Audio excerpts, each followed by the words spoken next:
Kucampakan suamiku karena perlakuan kejamnya. Kini ia memohon maaf padaku setelah mengetahui aku sebenarnya adalah putri seorang pejabat tinggi yang berpengaruh.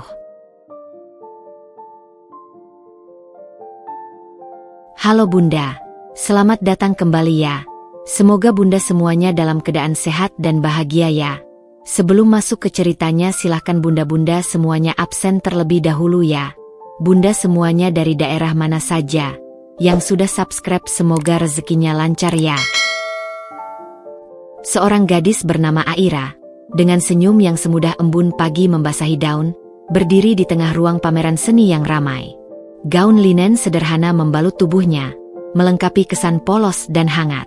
Di tangannya, sebuah sketsa kasar yang belum selesai, hanya sebuah coretan spontan dari imajinasi liar yang begitu sering membawanya pergi. Matanya yang jernih, bagai danau di pagi hari, menyapu sekeliling ruangan, mencari inspirasi di antara kanvas-kanvas mahal yang dipajang. Namun, tanpa ia sadari, sepasang mata lain telah menangkapnya, bukan karena lukisan di tangannya, melainkan karena pancaran cahaya tulus yang memancar dari dirinya. Sosok itu adalah Arya, seorang arsitek muda yang sedang berjuang membangun namanya. Kemeja putihnya yang digulung sebatas siku dan tatapan mata yang tajam mencerminkan ambisi yang besar. Ia datang ke pameran ini bukan untuk mencari seni, melainkan untuk bertemu dengan klien potensial. Namun, rencananya buyar begitu ia melihat Aira. Ada sesuatu dari Aira yang berbeda, sesuatu yang membuatnya penasaran. Di tengah kerumunan yang mengenakan pakaian mewah dan memegang gelas-gelas anggur, Aira terlihat seperti bunga liar yang tumbuh di antara bunga-bunga mawar yang diatur rapi. Ia tulus, apa adanya, dan itu menarik Arya lebih dari apapun. Arya memberanikan diri mendekat. Maaf, apa aku mengganggu? Suaranya lembut, tidak seperti yang Aira bayangkan dari seorang pria dengan tatapan seambisius itu. Lukisanmu terlihat menarik. Aira sedikit terkejut, namun senyumnya segera mengembang. Oh, ini hanya sketsa iseng. Maaf, aku terlalu asyik sampai tidak sadar ada orang di dekatku, jawab Aira sambil sedikit menyembunyikan sketsanya. Tidak, jangan disembunyikan. Aku suka. Terlihat sangat hidup, puji Arya tulus. Aku Arya, arsitek. Dan kamu? Aira. Hanya Aira. Seniman lepas, jawabnya, sedikit berhati-hati. Aira selalu begitu. Ia tidak pernah memberitahu siapa dirinya yang sebenarnya. Nama lengkapnya, Aira Haryono, adalah sebuah nama yang memiliki bobot dan beban yang berat. Ia adalah putri tunggal Bapak Haryo, seorang menteri perekonomian yang namanya disegani di seluruh negeri. Hidupnya dikelilingi oleh kemewahan dan pengawal. Namun di lubuk hatinya, Aira mendambakan hidup yang normal, cinta yang tulus tanpa embel-embel status. Itulah mengapa ia memilih jalannya sendiri, menjauh dari sorotan, hanya dengan modal bakat melukis yang ia miliki. Arya mengangguk, senyumnya semakin lebar. Seniman lepas? Tapi karyamu sepertinya memiliki nilai yang sangat tinggi. Aku tidak tahu banyak tentang seni, tapi aku tahu keindahan saat melihatnya. Sejak pertemuan itu, hubungan mereka berkembang. Arya jatuh cinta pada Aira yang sederhana, yang tidak pernah meminta apapun darinya, yang selalu bahagia dengan hal-hal kecil. Aira, di sisi lain, menemukan ketenangan dan rasa aman di sisi Arya. Ia menganggap Arya sebagai pelabuhan terakhirnya. Arya adalah pria yang ambisius, pekerja keras, dan Aira percaya, di balik ambisinya itu, ada hati yang tulus. Arya tidak tahu Aira memiliki apapun, dan itu adalah sebuah kelegaan yang luar biasa bagi Aira. Ia tidak perlu khawatir Arya mencintainya karena kekayaan atau koneksi ayahnya.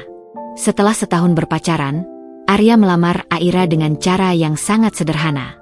Di sebuah taman kota, dengan sebuket bunga mawar yang ia beli dari pinggir jalan.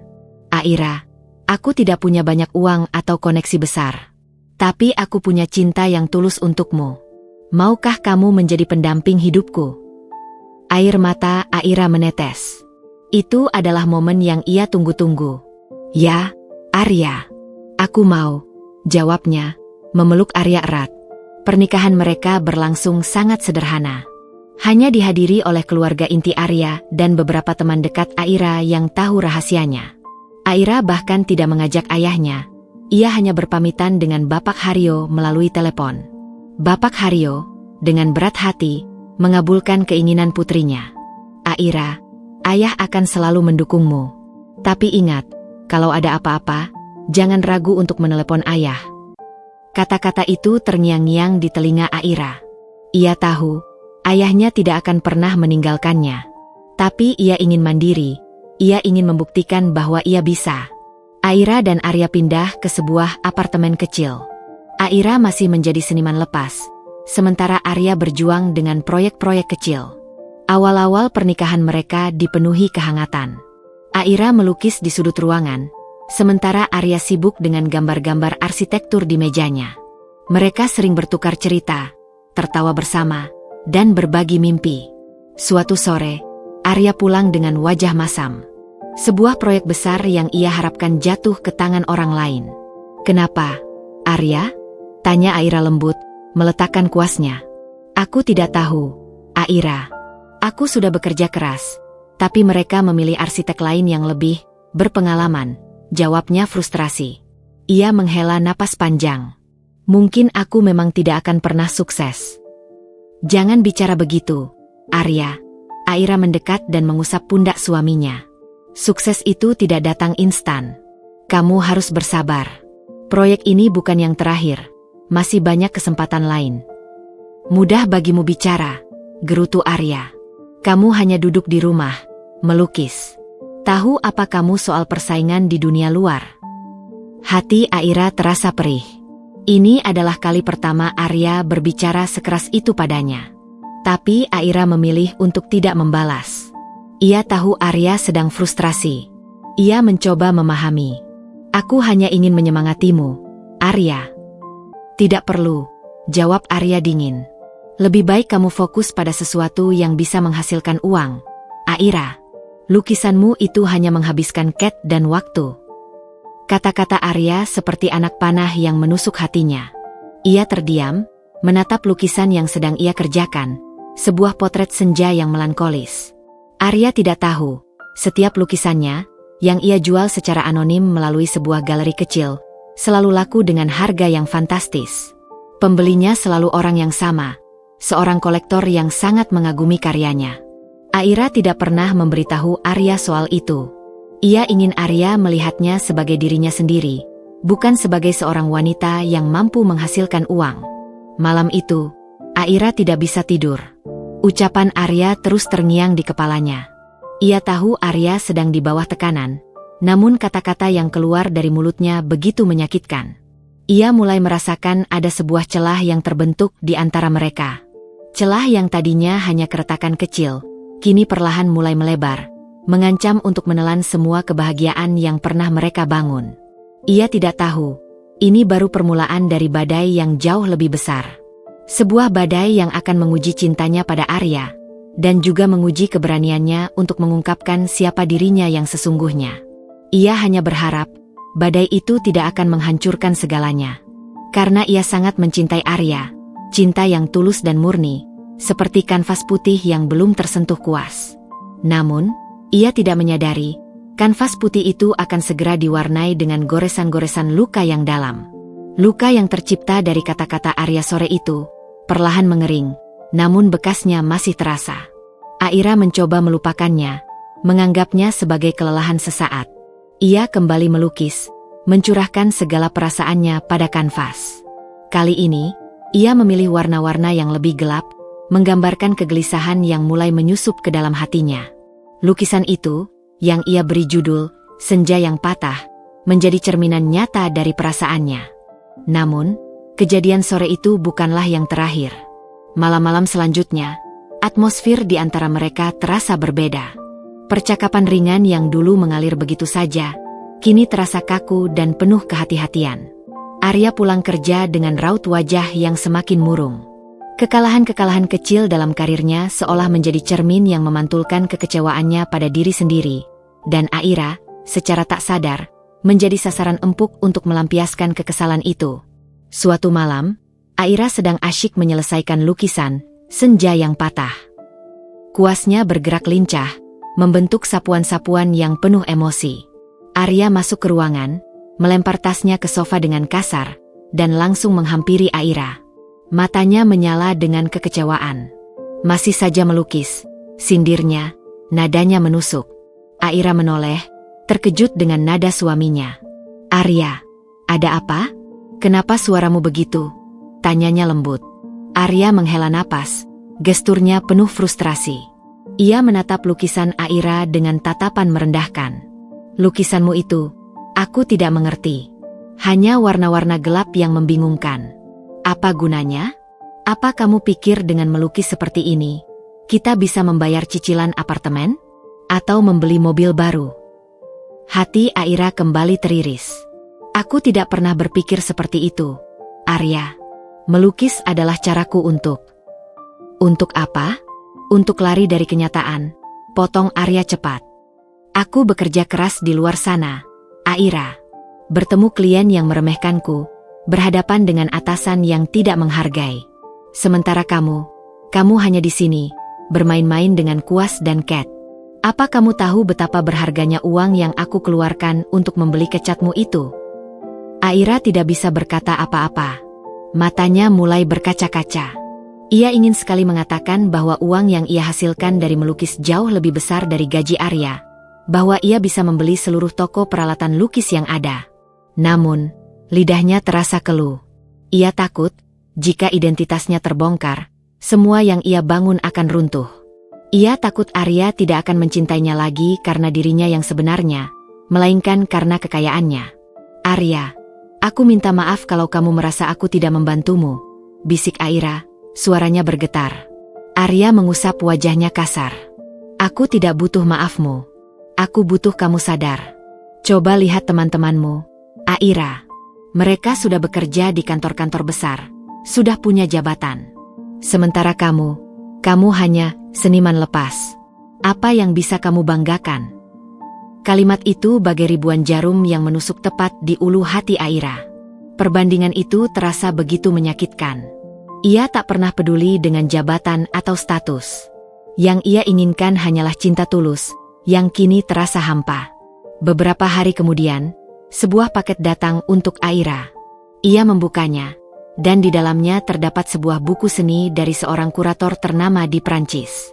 Ada sebuah catatan kecil yang terselip di sana. Lukisan Anda, Senja yang Patah, adalah mahakarya. Emosi yang Anda tuangkan begitu mendalam dan tulus. Kami akan sangat senang jika Anda bersedia memamerkan karya-karya Anda di galeri kami. Hubungi saya segera. Senyum Aira mengembang. Ini adalah pengakuan yang ia impikan. Ia bergegas masuk ke dalam kamar, ingin berbagi kabar gembira ini dengan Arya. Namun, niatnya urung saat ia mendengar Arya sedang menelepon seseorang di ruang tamu. Ya, aku tahu, aku butuh uang. Ya, aku tahu. Tapi kan aku sudah bilang, aku tidak bisa. Istriku, dia tidak mengerti apa-apa. Hidupnya hanya melukis, melukis, dan melukis. Padahal aku butuh uang untuk biaya proyekku.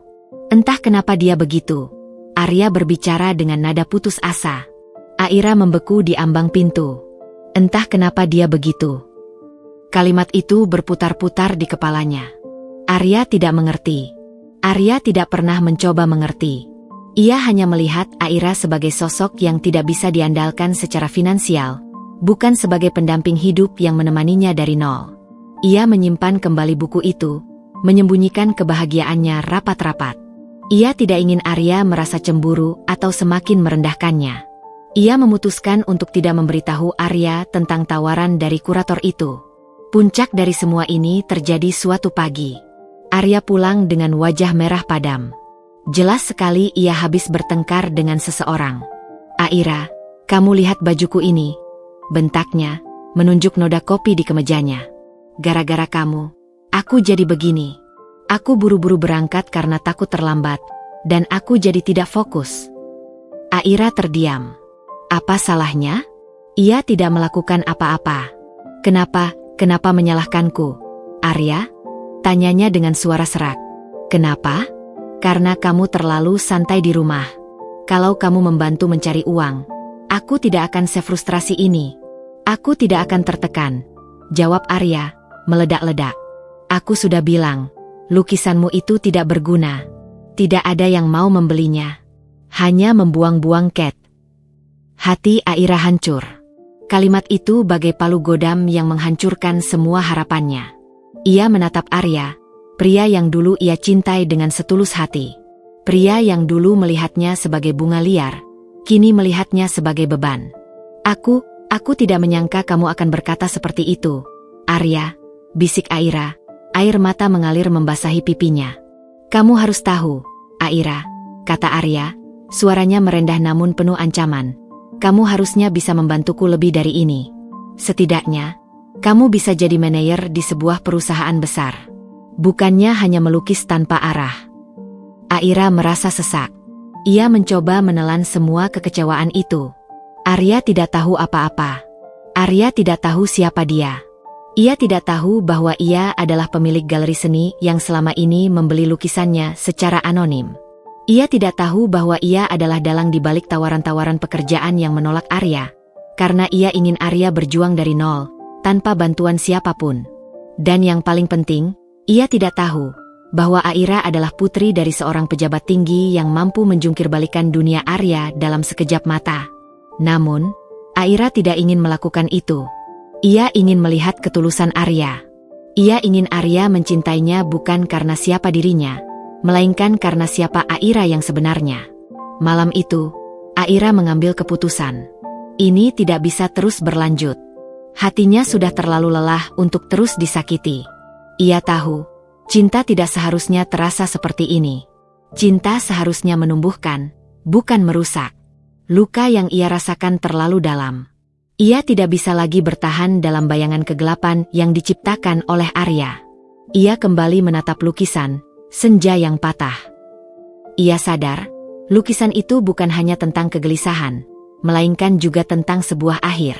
Akhir dari sebuah harapan, akhir dari sebuah janji.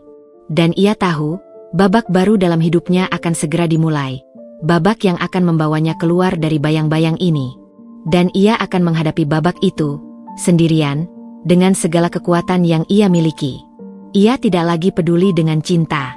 Yang ia pedulikan sekarang adalah harga dirinya, dan kebahagiaannya. Dan ia tahu, untuk mendapatkan itu, ia harus melepaskan. Melepaskan Arya, dan semua yang pernah ia bangun bersamanya. Malam-malam setelah pertengkaran itu menjadi saksi bisu bagi kebekuan yang merayap di antara Aira dan Arya. Dinding tak kasat mata seolah berdiri kokoh di tengah apartemen kecil mereka. Percakapan hanya terjadi seperlunya, dan itu pun seringkali diwarnai oleh nada sinis dari Arya. Ia tak lagi mencoba memahami, apalagi menghargai Aira. Lukisan-lukisan Aira yang dulu ia puji, kini hanya menjadi pajangan yang ia anggap tak lebih dari tumpukan sampah. Aira, di sisi lain, merasa bagai bunga yang kehilangan sinarnya. Hatinya yang dulu begitu riang, kini terasa berat dan dipenuhi mendung. Ia tak lagi semangat melukis, kuasnya terasa hampa. Di luar sana, tawaran dari kurator ternama itu terus berdatangan, namun Aira tak bergeming. Ia terlalu lelah untuk memikirkan karir, ketika rumah tangganya sendiri sudah diambang kehancuran. Suatu sore, Arya pulang dengan wajah yang lebih gelap dari biasanya. Ia melempar kunci mobil ke meja dengan keras, membuat Aira terlonjak kaget. Ada apa lagi? Tanya Aira dengan suara yang nyaris tak terdengar. Aku dipecat, jawab Arya. Suaranya syarat akan kekecewaan dan amarah. Mereka bilang aku tidak profesional, tidak fokus. Dan itu semua karena... Ia menggantungkan kalimatnya, menatap Aira dengan tatapan penuh tuduhan. Aira menelan ludah. Karena apa, Arya? Karena kamu, bentak Arya, suaranya meledak. Karena aku terus memikirkan bagaimana caranya mendapatkan uang lebih, sementara kamu hanya bersantai di sini. Kamu tidak pernah mengerti bagaimana rasanya berada di posisiku. Aku selalu tertekan. Aira, aku selalu merasa tidak cukup. Air mata Aira mengalir. Arya, kamu tidak bisa menyalahkan aku atas kegagalanmu. Tentu saja aku bisa, balas Arya. Suaranya bergetar karena emosi yang meluap. Kamu adalah istriku. Seharusnya kamu menjadi partnerku, bukan malah menjadi beban. Beban. Kata itu bagai petir di siang bolong bagi Aira. Ia merasa seluruh kekuatannya lenyap. Kata itu, yang diucapkan oleh pria yang ia cintai, terasa lebih menyakitkan dari 1000 tusukan pisau. Aku bukan bebanmu, Arya. Aku selalu berusaha ada untukmu, bisik Aira, suaranya tercekat. Omong kosong. Buktinya apa? Kamu tidak pernah menghasilkan apa-apa. Kamu hanya menghabiskan uangku. Bahkan keluarga dan teman-temanku, mereka bertanya, kenapa kamu menikahi wanita yang hanya bisa melukis? Kenapa tidak mencari yang bisa diajak berjuang bersama? Aku malu, Aira. Aku malu denganmu. Arya meluapkan semua amarah yang selama ini ia pendam. Kata-kata itu begitu kejam. Bagai cambuk yang memecah belah jiwa, Aira menjadi serpihan-serpihan kecil. Aira tak bisa lagi membendung air matanya. Pria di hadapannya bukanlah Arya yang ia kenal. Bukan Arya yang dulu memujinya, yang dulu melamarnya dengan tulus di taman. Ia telah berubah menjadi monster yang tak bisa dikenali. Aira menarik napas dalam-dalam, mencoba menguatkan diri. Jadi, kamu malu punya istri sepertiku? Tanya Aira, suaranya kini terdengar dingin dan datar. Apakah kamu lupa, Arya? Kamu yang memilihku. Aku tidak pernah memaksamu untuk menikahiku. Arya terdiam sejenak, namun ia kembali menyala. Pilihanku adalah sebuah kesalahan besar. Aira, aku pikir kamu berbeda. Ternyata kamu sama saja. Hanya melukis dan melukis. Padahal aku butuh uang. Aku butuh koneksi. Tapi kamu tidak punya apa-apa. Aira memejamkan mata. Arya tidak tahu apa-apa. Ia tidak tahu bahwa Aira Haryono, putri dari Menteri Perekonomian yang memiliki koneksi tak terbatas, adalah wanita yang ia rendahkan saat ini. Jika Aira mau, ia bisa saja menjatuhkan Arya dalam sekejap mata. Namun, ia tidak mau. Ia masih berharap ada secercah cahaya di hati Arya yang tulus mencintainya. Di tengah pertengkaran itu, ponsel Aira berdering. Nama, Papa, muncul di layar. Aira langsung bergegas ke kamar, namun Arya mencegatnya. Siapa itu? Tanyanya curiga. Aira menggeleng. Bukan siapa-siapa, jawabnya, mencoba menghindari Arya. Namun, Arya meraih ponsel Aira dengan paksa. Ia melihat nama, Papa, dan dahinya berkerut. Siapa, Papa, ini? Apa kamu berani berbohong padaku sekarang? Dia ayahku, jawab Aira. Pasrah. Arya tertawa sinis. Ayahmu? Memangnya siapa ayahmu? Petani? Pedagang? Sudahlah, jangan berlagak. Kalau ayahmu kaya, kenapa kamu tidak pernah minta bantuan padanya? Hati Aira sakit. Arya tidak tahu. Ia bahkan tidak mau mencoba tahu. Ia hanya bisa melihat dunia dari sudut pandang dirinya sendiri. Di mata Arya, Aira hanyalah wanita biasa, tidak lebih. Ayahku adalah orang biasa, Arya. Dan aku ingin berjuang sendiri. Aku tidak ingin bergantung pada siapapun, jawab Aira, mencoba menutupi kebenaran. Arya tak percaya. Ia melempar ponsel Aira kembali ke kasur.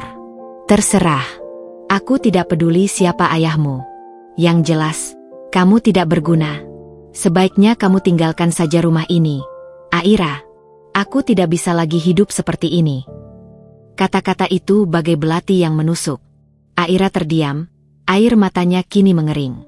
Ia menatap Arya dengan tatapan kosong. Apa kamu serius? Tanyanya, suaranya bergetar. Sangat serius, jawab Arya dingin. Hidup bersamamu adalah sebuah kesalahan. Dan aku tidak mau mengulanginya lagi. Aira mundur perlahan. Keputusannya sudah bulat. Ia tidak akan meminta kesempatan kedua. Tidak akan memohon. Harga dirinya jauh lebih berharga dari segalanya. Ia berjalan ke lemari, mengambil sebuah koper kecil, dan mulai memasukkan beberapa barang seperlunya. Ia tidak membawa apapun yang berharga, tidak ada perhiasan, tidak ada uang tunai. Ia ingin pergi dari rumah itu, dari pernikahan itu, hanya dengan dirinya sendiri. Arya melihat Aira mengemas barang, namun ia tidak bergeming. Ia hanya duduk di sofa, menganggap Aira hanya menggertak. Kamu pikir aku akan memohon-mohon padamu? Silakan saja kalau mau pergi. Paling-paling besok kamu sudah kembali, sindirnya. Aira tidak menjawab. Ia mengunci kopernya, lalu menatap Arya untuk terakhir kalinya. Ada rasa sedih, kecewa, dan amarah yang bercampur aduk di matanya. Aku tidak akan kembali, Arya, bisik Aira. Ini adalah akhir dari kita. Dan kamu akan menyesali perbuatanmu. Cepat atau lambat. Ia berbalik, melangkah keluar pintu apartemen, meninggalkan Arya yang masih terpaku di sofa. Pria itu masih tidak percaya. Ia mengira Aira hanya drama. Namun, kali ini berbeda.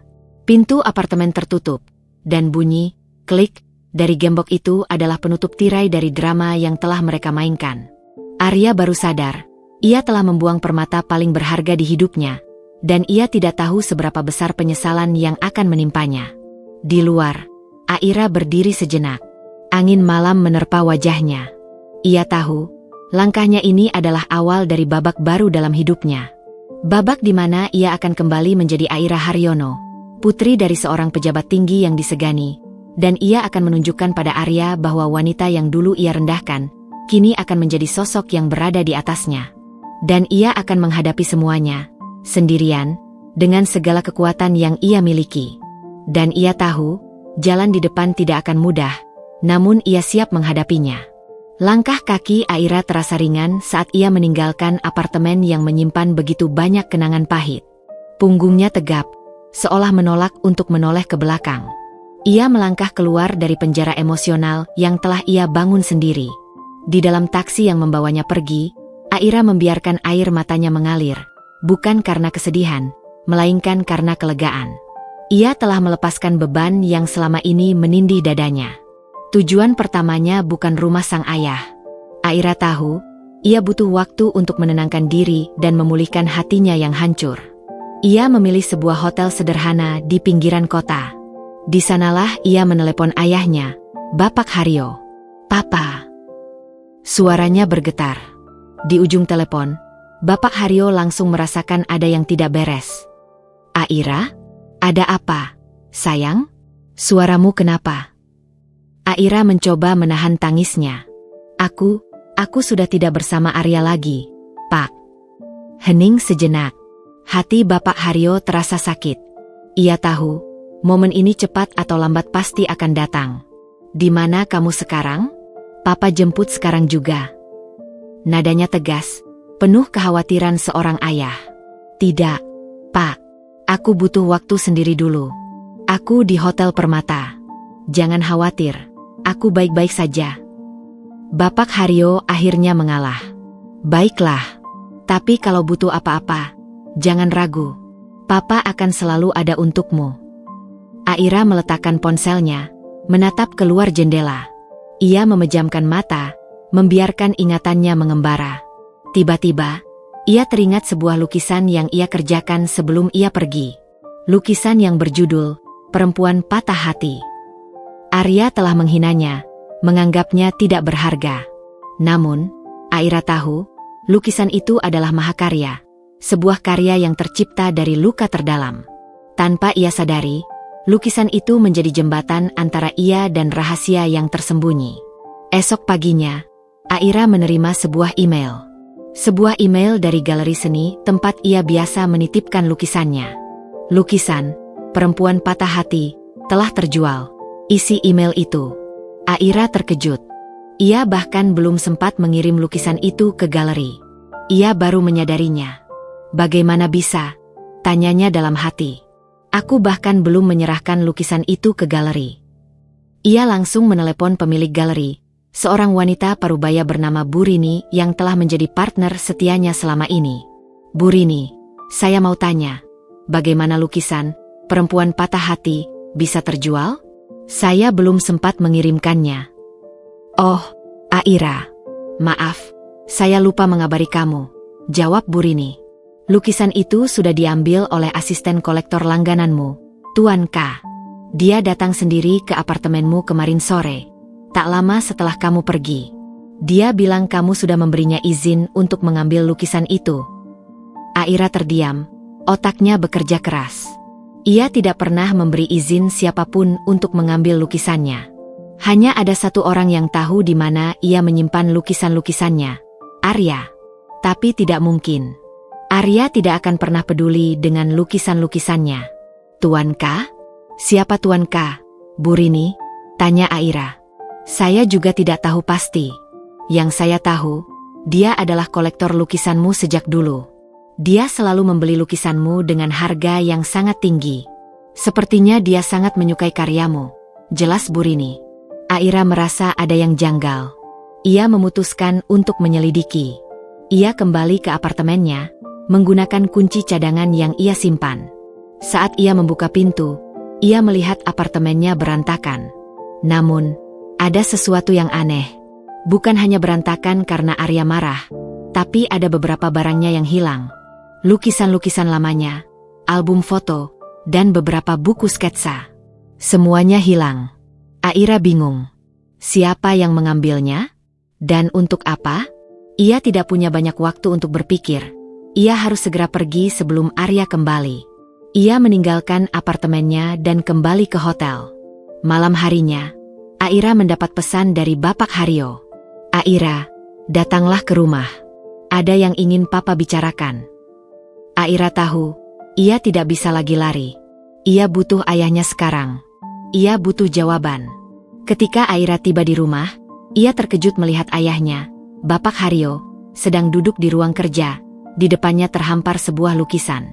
Itu adalah lukisan perempuan patah hati miliknya. Hati Aira berdebar kencang. Bagaimana bisa? Bapak Haryo mendongak. Matanya menatap Aira lembut namun penuh arti. Duduklah, sayang. Aira duduk di sofa, menatap lukisannya, lalu menatap ayahnya. Pak, bagaimana bisa lukisan itu ada di sini? Bapak Haryo tersenyum tipis. Lukisanmu, senja yang patah, matahari di balik mendung, pelangi yang hilang, dan sekarang, perempuan patah hati. Semua lukisanmu yang penuh emosi, ada di sini. Di koleksi Papa. Aira membeku. Ia menatap ayahnya tidak percaya. Jadi, Tuan K itu, Papa. Bapak Haryo mengangguk. Ya, nak, maaf Papa merahasiakannya. Sejak kamu memutuskan untuk hidup mandiri, Papa tidak bisa tinggal diam. Papa harus memastikan kamu baik-baik saja, tanpa membuatmu merasa terbebani. Papa membeli lukisanmu bukan hanya karena Papa tahu lukisan itu berharga, tapi karena Papa ingin tahu apa yang kamu rasakan, Aira. Papa bisa melihat lukamu di setiap sapuan kuasmu. Air mata Aira mengalir deras. Ia tidak menyangka ayahnya akan melakukan semua ini untuknya. Ia merasa begitu bodoh karena telah menyembunyikan semua masalahnya dari sang ayah. Bapak Haryo bangkit, memeluk Aira erat. Papa tahu, kamu tidak bahagia. Setiap lukisanmu adalah jeritan hati yang tidak bisa kamu sampaikan. Papa tahu, kamu disakiti. Pak, Arya. Aira tidak bisa melanjutkan kalimatnya. Suaranya tercekat. Bapak Haryo mengusap punggung putrinya. Papa sudah tahu semuanya. Papa sudah meminta orang untuk mengawasi kamu sejak awal. Papa tahu, Arya sudah memperlakukanmu dengan buruk. Aira terkejut. Papa mengawasi kami. Ya, jawab Bapak Haryo jujur. Bukan untuk mencampuri, hanya untuk memastikan kamu aman. Papa tahu, kamu ingin hidup sederhana, dan Papa menghargai itu. Tapi Papa tidak bisa membiarkanmu disakiti. Tapi jangan khawatir, Papa akan menjagamu. Mendengar pengakuan itu, Aira merasa semua bebannya terangkat. Ia tidak sendirian. Ayahnya, sang menteri yang berwibawa, adalah Tuan K, kolektor misterius yang selalu mengagumi karyanya. Ayahnya adalah malaikat pelindungnya yang tidak pernah terlihat. Pak, aku minta maaf, bisik Aira. Tidak ada yang perlu dimaafkan, nak. Yang penting sekarang, kamu sudah kembali. Dan kamu akan kembali menjadi Aira yang sesungguhnya. Putri Papa. Aira Haryono, kata Bapak Haryo. Tugasmu sekarang adalah menyembuhkan diri. Dan biarkan Papa yang mengurus semuanya. Aira menatap ayahnya. Ia tahu, kata-kata, mengurus semuanya, memiliki arti yang sangat luas. Di mata Aira, ayahnya adalah seorang pahlawan. Sosok yang selalu melindunginya dari bayang-bayang kegelapan, bahkan saat ia tidak menyadarinya. Ia kini sadar, ia tidak perlu lagi takut. Ia memiliki ayahnya, dan kekuatan sang ayah akan menjadi perisainya.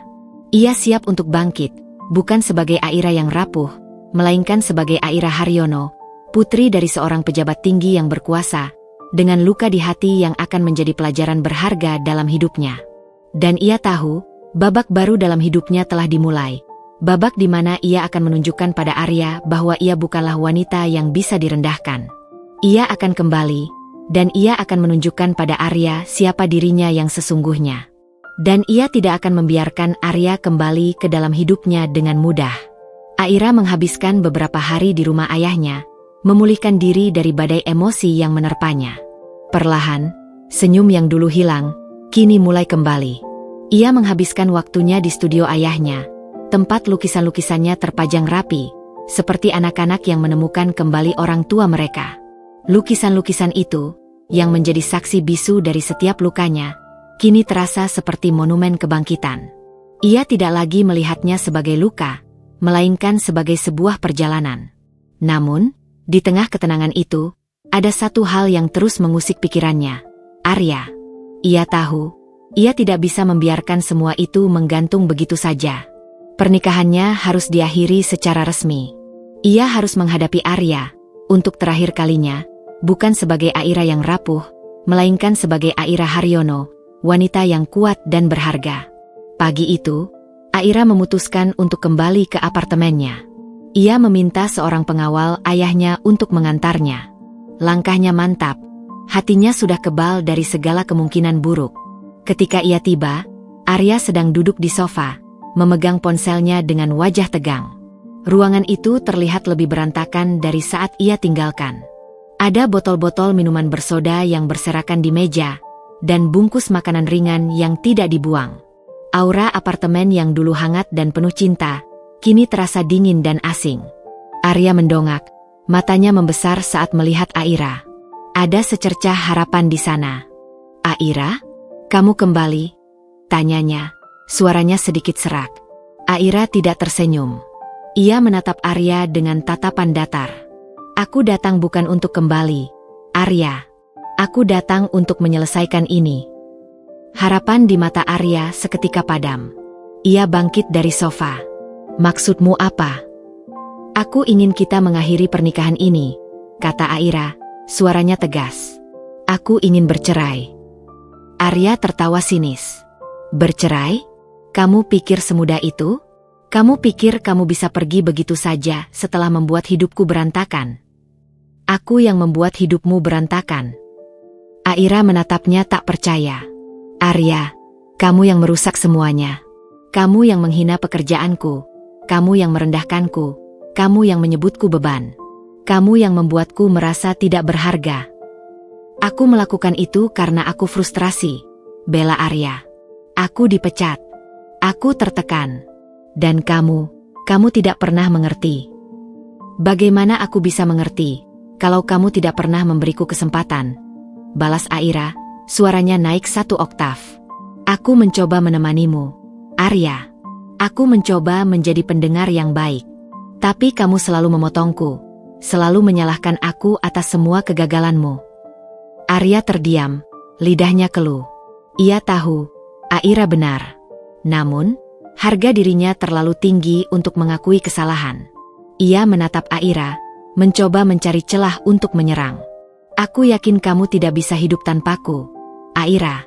Kamu tidak punya apa-apa." Aira menggeleng pelan, senyumnya miris. "Itu yang kamu pikirkan? Kamu pikir aku tidak punya apa-apa? Kamu pikir lukisan-lukisanku tidak berharga?" "Tentu saja. Siapa yang mau membeli lukisan aneh-aneh seperti itu?" ejek Arya, suaranya merendahkan. "Kamu hanya membuang-buang waktu dan uang." Aira menatapnya dengan pandangan menusuk. "Arya, kamu tahu lukisan terakhir yang kamu ejek? Lukisan yang kamu bilang tidak ada gunanya? Lukisan berjudul, Perempuan Patah Hati? Itu terjual dengan harga yang sangat fantastis. Lebih besar dari gaji yang kamu dapatkan dalam setahun. Dan kamu merendahkan itu. Kamu menghinanya." Wajah Arya berubah. Kamu berbohong. Aku tidak berbohong, jawab Aira. Dan kamu tahu siapa yang membelinya? Dia adalah kolektor lukisanku yang selama ini membeli semua lukisan yang kamu bilang tidak berharga. Arya merasa pusing. Ia tak pernah menduga hal ini. Tapi ia masih mencoba mempertahankan harga dirinya. Terus kenapa? Itu hanya kebetulan. Mungkin ada orang bodoh yang mau membelinya. Aira menghela napas. Ia tahu, percuma berbicara dengan Arya. Pria di depannya terlalu diliputi amarah dan rasa iri. Arya, aku sudah tidak tahan lagi. Pernikahan ini harus berakhir. Aku minta kamu menandatangani surat cerai ini. Aira menyerahkan sebuah amplop coklat. Arya menatap amplop itu, lalu menatap Aira. Kamu benar-benar ingin mengakhiri ini? Ya, sangat ingin, jawab Aira. Setelah semua yang kita lalui. Yang kita lalui? Kita hanya melewati hari-hari yang penuh tekanan. Arya, aku lelah. Arya mengambil amplop itu. Tangannya gemetar. Aku tidak akan menandatanganinya. Aku tidak akan membiarkanmu pergi. Kamu tidak punya pilihan, jawab Aira, suaranya penuh otoritas. Aku sudah tidak mencintaimu, Arya. Cintaku padamu sudah mati, terkubur di bawah semua kata-kata tajammu. Dan kamu tahu, aku tidak akan pernah kembali padamu, bahkan jika kamu sudah menjadi arsitek paling sukses di dunia. Kata-kata Aira bagai pedang yang menghujam jantung Arya. Ia terdiam. Ia melihat Aira yang berbeda. Aira yang dulu lembut, kini begitu dingin dan berwibawa. Aku tidak percaya kamu akan melakukan ini padaku, bisik Arya. Kamu yang memulai, Arya. Kamu yang menghancurkan semua ini, jawab Aira. Kamu yang membuangku, dan sekarang, aku hanya membalasnya. Aira berbalik, hendak melangkah pergi. Namun, Arya menahan tangannya. Tunggu, Aira. Aku minta maaf. Aku tidak tahu apa yang terjadi padaku. Aku sangat tertekan, aku frustrasi. Aira menatap tangannya yang digenggam Arya, lalu menatap wajah suaminya. Maafmu tidak bisa mengembalikan waktu, Arya. Tidak bisa mengembalikan hatiku yang hancur. Aku harus pergi. Aira, please. Arya memohon, matanya mulai berkaca-kaca. Aku masih mencintaimu. Cinta yang merendahkan? Cinta yang menyakitkan?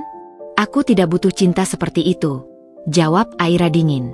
Lagi pula, aku tahu, kamu tidak benar-benar mencintaiku. Kamu hanya tidak bisa menerima kenyataan bahwa kamu akan kehilangan seseorang yang setia, yang tulus mencintaimu. Aira melepaskan genggaman Arya. Tanda tangani surat cerai itu.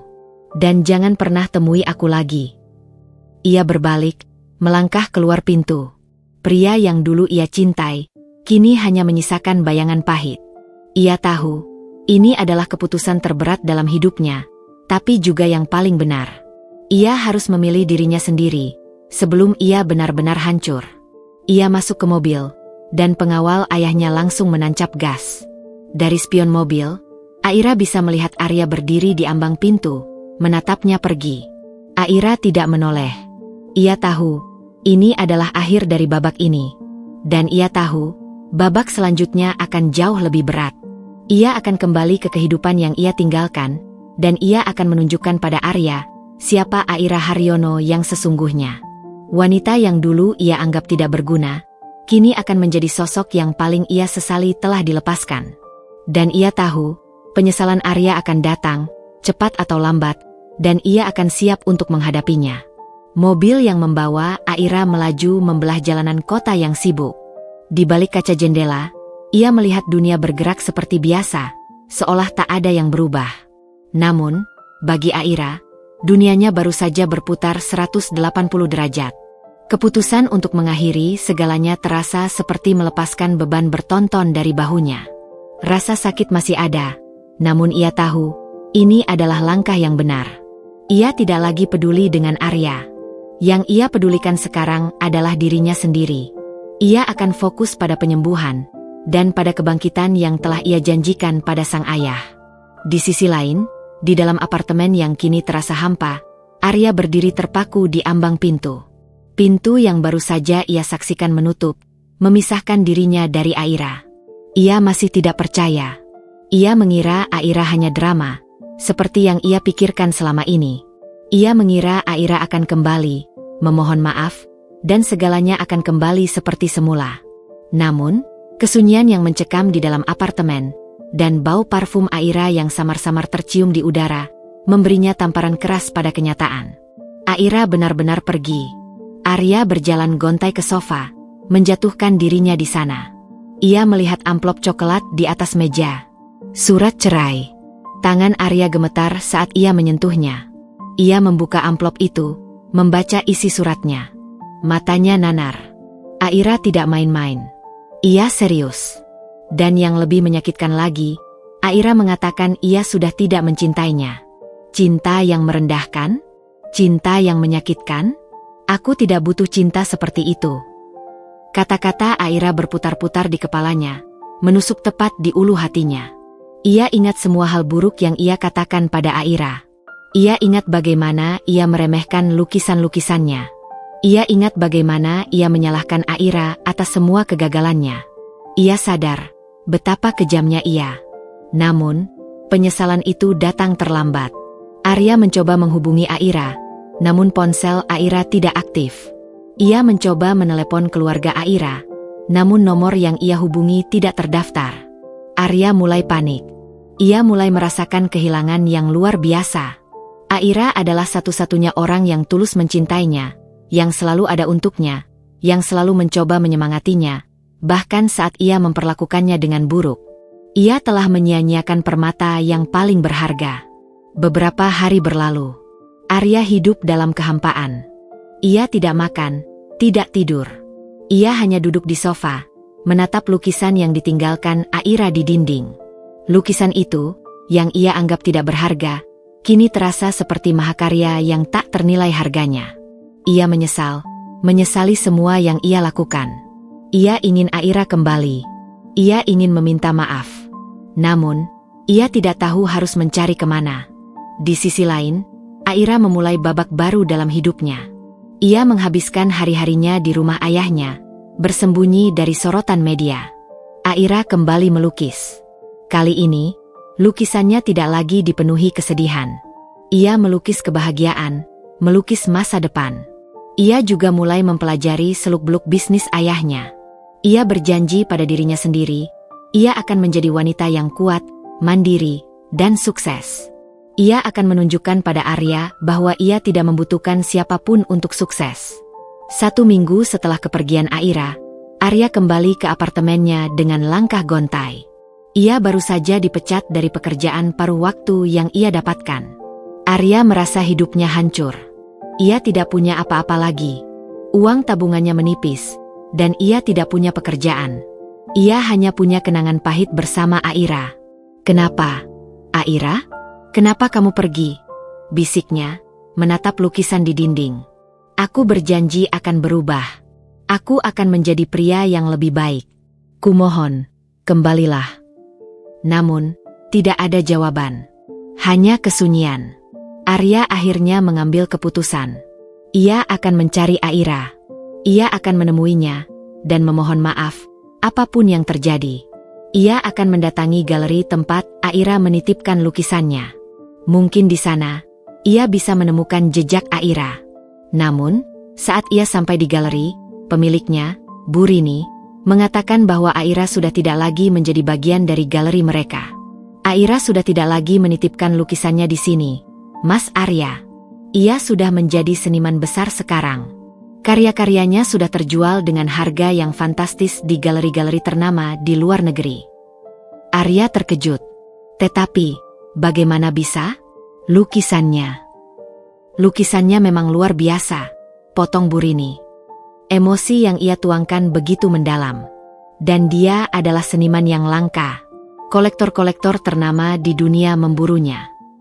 Dunia Arya terasa runtuh. Ia tidak hanya kehilangan Aira, tapi ia juga telah merendahkan dan menghina bakat luar biasa yang dimiliki istrinya. Ia merasa sangat bodoh. Ia kembali ke apartemennya dengan hati yang hancur. Ia tahu, Aira tidak akan pernah kembali. Ia telah membuang kesempatan emas dalam hidupnya. Sementara Arya terpuruk, Aira bangkit. Ia mengambil alih sebuah perusahaan arsitektur besar yang selama ini dikelola oleh kepercayaan ayahnya. Dengan segala ilmu yang ia dapatkan dari sang ayah, Aira mengubah perusahaan itu menjadi salah satu perusahaan arsitektur paling bergengsi di negara itu. Ia menjadi sosok yang disegani, berwibawa, dan sangat dihormati. Ia bukan lagi Aira yang rapuh, melainkan Aira Haryono, CEO perusahaan arsitektur yang sukses, dan putri dari seorang menteri yang berkuasa. Aira melangkah maju, membiarkan masa lalu terkubur. Namun, ia tahu, takdir akan mempertemukannya dengan Arya lagi. Ia hanya tidak tahu, pertemuan itu akan terjadi dalam keadaan yang tidak terduga. Ia tidak tahu, penyesalan Arya akan menjadi sebuah bumerang yang akan menghantamnya, saat ia tahu siapa Aira yang sesungguhnya. Dan ia siap untuk menghadapi Arya, dan menunjukkan padanya bahwa ia telah kehilangan segalanya, dan ia tidak akan pernah bisa mendapatkannya kembali. Setelah beberapa minggu beristirahat di rumah sang ayah, Aira merasa jiwanya telah terisi kembali. Luka dari perpisahan itu belum sepenuhnya sembuh, namun ia telah menjadikannya bahan bakar untuk bangkit. Ia bukan lagi Aira yang rapuh, yang menunggu cinta dan validasi dari orang lain. Ia kini adalah Aira Haryono, wanita yang akan mengambil alih takdirnya sendiri.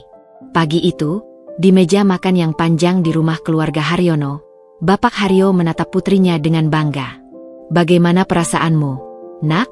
tanyanya lembut. Aira tersenyum, senyum yang tulus. "Aku baik-baik saja, Pak. Aku sudah siap." "Siap untuk apa?" tanya Bapak Haryo, matanya berbinar. "Untuk kembali," jawab Aira mantap. "Aku ingin mengambil alih perusahaan arsitektur yang Papa kelola. Aku ingin membuktikan pada diriku sendiri, dan pada Arya, kalau aku bisa." Bapak Haryo tersenyum. "Papa tahu itu. Papa sudah menyiapkan segalanya. Perusahaan itu, Arsitekta Cipta Graha, selama ini memang Papa kelola dengan nama samaran. Papa sudah lama ingin kamu yang mengambil alih. Dan sekarang, waktunya sudah tiba." Aira terkejut. "Jadi, Papa juga pemilik perusahaan arsitektur?" "Ya, ini adalah salah satu investasi kecil Papa," jawab Bapak Haryo merendah. "Dan sekarang, ia akan menjadi milikmu. Nama Aira Haryono akan terpampang di sana, bukan sebagai putri seorang menteri, tapi sebagai seorang CEO yang berdedikasi." Hati Aira berdebar kencang. Ini adalah kesempatan yang luar biasa. Sebuah jalan yang terbuka lebar baginya untuk menunjukkan pada dunia siapa dirinya sebenarnya. Ini bukan lagi tentang membuktikan diri pada Arya, tapi pada dirinya sendiri. Esok harinya, Aira melangkah masuk ke lobi perusahaan Arsitekta Cipta Graha. Ia mengenakan setelan jas yang dirancang khusus untuknya, memancarkan aura profesionalisme dan kekuatan. Rambutnya disanggul rapi, dan wajahnya dipoles dengan riasan tipis. Ia tampak berbeda, bukan lagi gadis sederhana yang melukis di apartemen kecil, melainkan seorang pemimpin yang siap mengambil alih kekuasaan. Seluruh karyawan terkejut melihat sosok Aira. Mereka tidak tahu bahwa pemilik baru perusahaan itu adalah seorang wanita muda, putri dari menteri yang sangat berpengaruh. Asisten pribadi yang telah disiapkan ayahnya, seorang wanita cerdas bernama Clara, menyambut Aira. "Selamat datang, Ibu Aira. Saya Clara.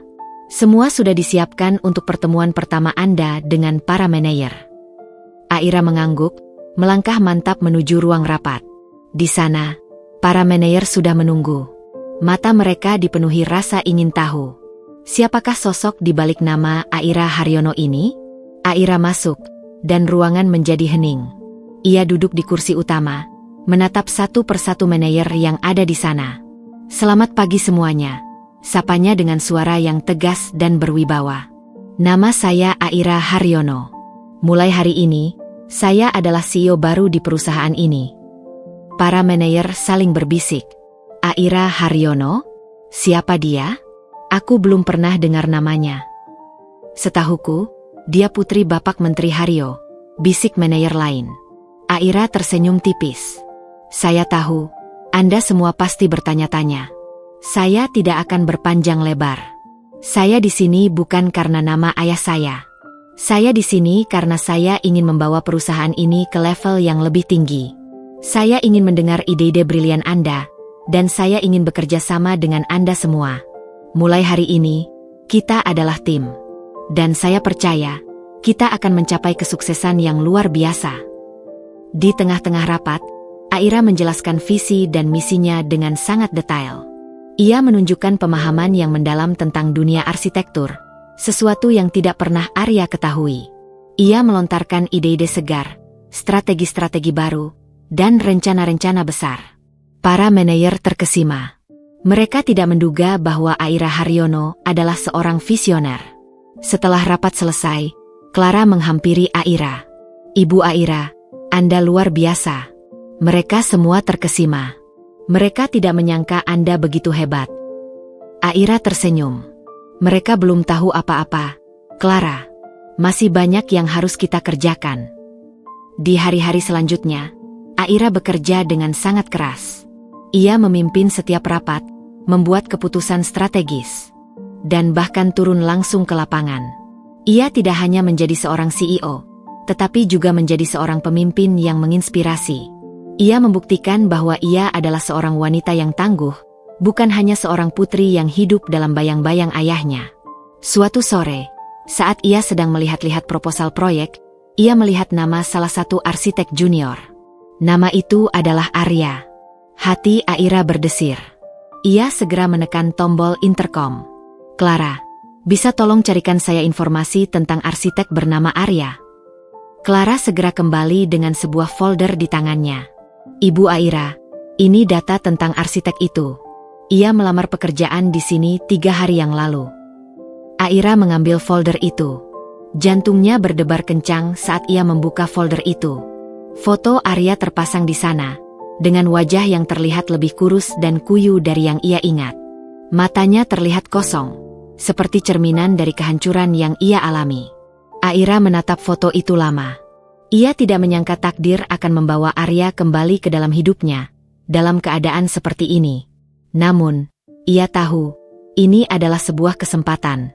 Kesempatan untuk menghadapi masa lalunya, dan kesempatan untuk menunjukkan pada Arya, siapa Aira yang sebenarnya. Ia menutup folder itu. "Clara, panggil Arya untuk wawancara besok pagi. Dan jangan beritahu siapapun bahwa saya yang akan mewawancarainya." Clara mengangguk, namun raut wajahnya penuh tanda tanya. Ia tidak tahu, di balik keputusan Aira, ada sebuah rencana yang lebih besar. Sebuah rencana yang akan mengubah hidup Arya selamanya. Dan Aira tahu, ia akan menghadapi Arya, bukan dengan amarah, melainkan dengan sebuah kekuatan yang telah ia bangun dari puing-puing hatinya yang hancur. Ia siap untuk pertarungan ini, dan ia tahu, ia akan keluar sebagai pemenang. Keesokan paginya, udara di Jakarta terasa lebih dingin dari biasanya, seolah menjadi pertanda akan sebuah pertemuan yang akan mengubah segalanya. Di sebuah kafe kecil di seberang kantor arsitekta Cipta Graha, Arya duduk gelisah. Kemeja yang ia kenakan sudah lusuh, dan kantung mata hitam menghiasi wajahnya. Ia telah melamar pekerjaan di lebih dari 10 perusahaan, dan selalu ditolak. Panggilan dari arsitekta Cipta Graha adalah secercah harapan di tengah kegelapan yang ia alami. "Ini kesempatan terakhirku," bisiknya pada diri sendiri. "Aku harus bisa." Ia tidak tahu, takdir telah menyiapkan sebuah kejutan yang lebih besar dari sekadar wawancara kerja. Ia tidak tahu, ia akan bertemu dengan sosok yang selama ini ia rindukan, namun dalam keadaan yang sangat berbeda. Arya melangkah masuk ke lobi perusahaan. Gedung itu menjulang tinggi, dengan desain modern yang memukau. Ia sangat kagum. Ini adalah tempat yang ia impikan untuk bekerja. Ia disambut oleh seorang resepsionis yang ramah, yang mengarahkannya ke ruang tunggu. Arya duduk dengan gugup, menunggu namanya dipanggil. Di dalam ruangannya, Aira duduk di kursi kebesarannya. Ia memegang pena, namun matanya terus-menerus menatap layar kamera yang menampilkan ruang tunggu. Ia bisa melihat Arya duduk di sana, terlihat lelah dan putus asa. Hatinya bergetar. Ia ingin sekali menghampiri Arya dan bertanya, "Apakah kamu baik-baik saja?" Namun, Ia menahan diri. Ia harus kuat. Ia harus melanjutkan rencananya. Clara, asisten pribadinya, masuk ke ruangan. Ibu, kandidat bernama Arya sudah menunggu. Apakah saya harus memanggilnya? Aira mengangguk. Ya, Clara. Biarkan dia masuk. Pintu ruangan terbuka. Arya masuk dengan langkah ragu-ragu.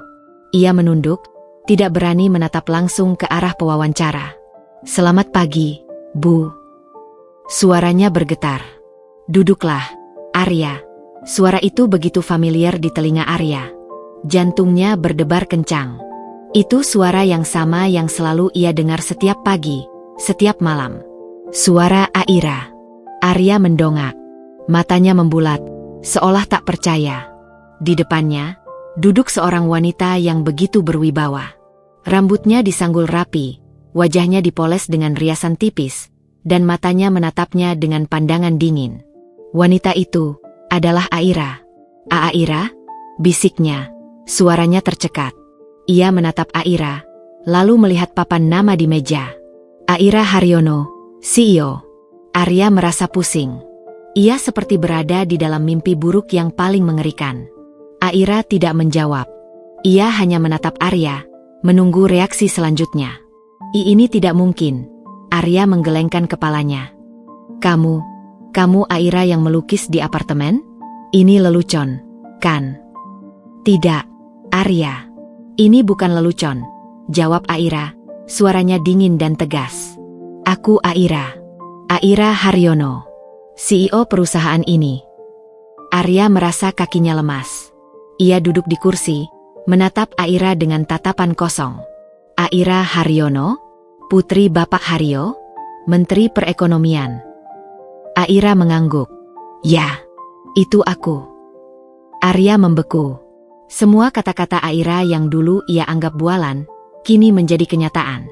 Lukisan-lukisan Aira yang ia anggap tidak berharga, Tuan K yang ia ejek, dan bahkan ayah Aira yang ia remehkan, semuanya adalah kenyataan. Arya merasa malu, marah, dan bodoh. Ia telah merendahkan dan menghina berlian yang ia miliki.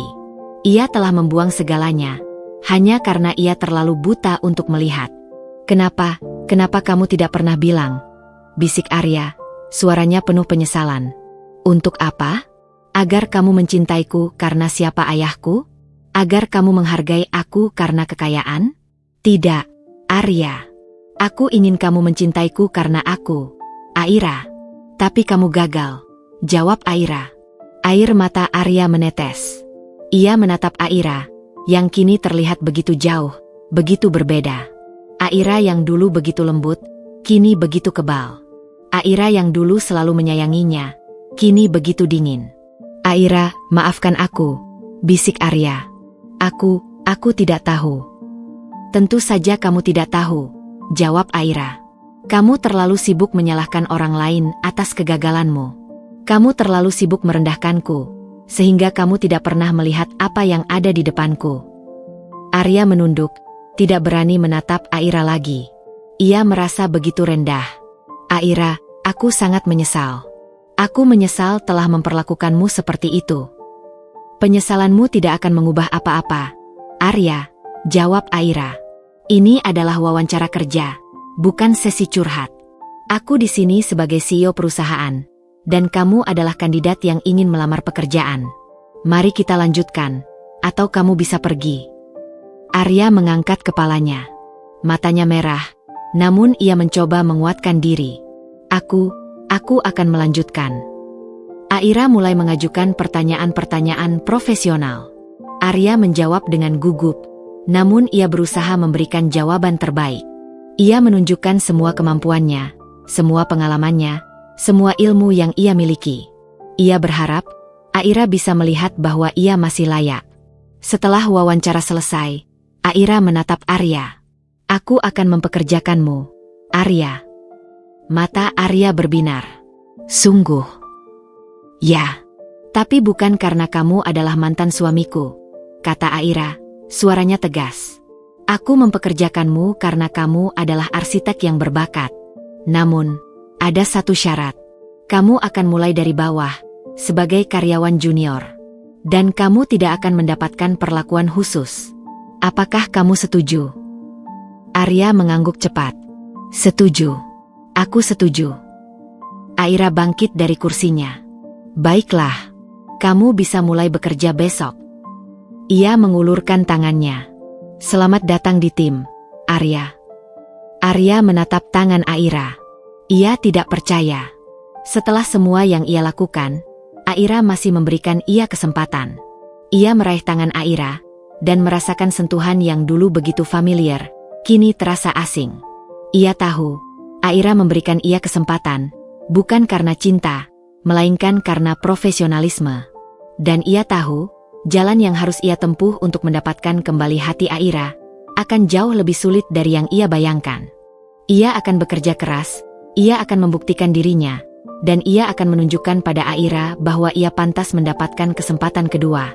Ia akan menjadi pria yang lebih baik, dan ia berharap, suatu hari nanti, Aira akan bisa memaafkannya.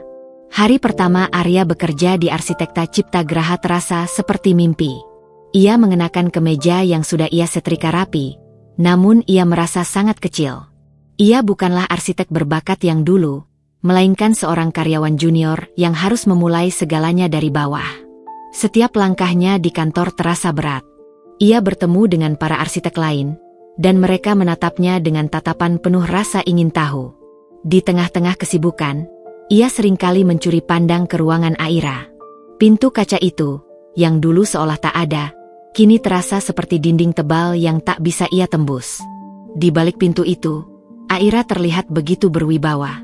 Ia memimpin rapat dengan percaya diri, memberikan arahan, dan mengambil keputusan-keputusan besar. Arya merasa kagum, namun di saat yang sama, ia merasa hancur. Betapa bodohnya ia dulu. Ia telah menyia-nyiakan wanita luar biasa di sisinya. Ia tidak bisa lagi menahan diri. Setelah jam kerja berakhir, Arya menunggu Aira di lobi. Ia melihat Aira keluar dari lift, di sampingnya ada Clara, asistennya, dan beberapa pengawal berpakaian preman yang selalu mengawasi Aira dari jauh. Arya menelan ludah, ia merasa kecil di hadapan mereka. Ia memberanikan diri mendekat. Aira, bisiknya. Aira menoleh, tatapannya dingin. Ada apa, Arya? Sudah kuperingatkan, aku tidak akan memberimu perlakuan khusus di sini.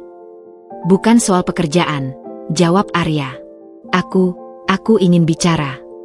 Kita sudah tidak punya apa-apa lagi untuk dibicarakan, jawab Aira, hendak melangkah pergi. Tolong, Aira. Hanya sebentar, mohon Arya. Aku tidak bisa hidup seperti ini. Aku butuh penjelasanmu. Aku butuh kamu tahu betapa bodohnya aku. Aira menghela napas.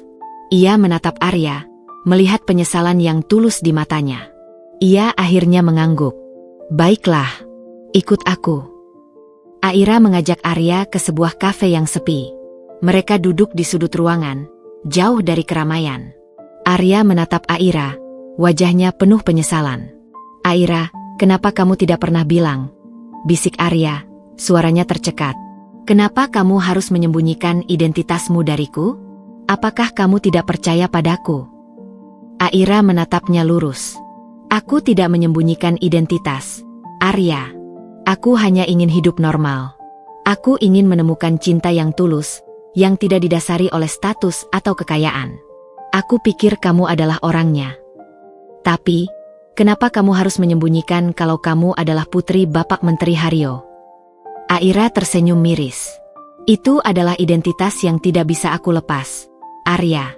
Sejak aku lahir, aku sudah menjadi sorotan. Aku dikelilingi oleh kemewahan, tapi aku tidak pernah bahagia. Aku selalu merasa kesepian. Aku ingin mencari cinta yang murni, yang melihatku sebagai Aira, bukan sebagai putri Bapak Menteri. Aku ingin kamu mencintaiku karena aku, Aira, yang suka melukis, yang sederhana, yang tidak punya apa-apa. Air mata Arya menetes. Dan aku gagal, bisiknya, suaranya penuh rasa bersalah. Aku gagal, Aira. Aku meremehkan hobimu, aku merendahkanmu. Aku mengatakan kamu tidak berguna. Padahal, kamu adalah orang paling berharga di hidupku. Dan aku tidak menyadarinya. Itulah masalahnya, Arya, jawab Aira, suaranya lembut. Kamu tidak pernah melihatku. Kamu hanya melihat kegagalanmu sendiri. Kamu terlalu sibuk menyalahkan orang lain, sehingga kamu tidak bisa melihat bahwa aku selalu ada di sisimu. Lukisan-lukisanku, yang kamu bilang tidak berharga, adalah curahan hatiku. Itu adalah caraku untuk menemanimu. Tapi kamu tidak pernah mengerti.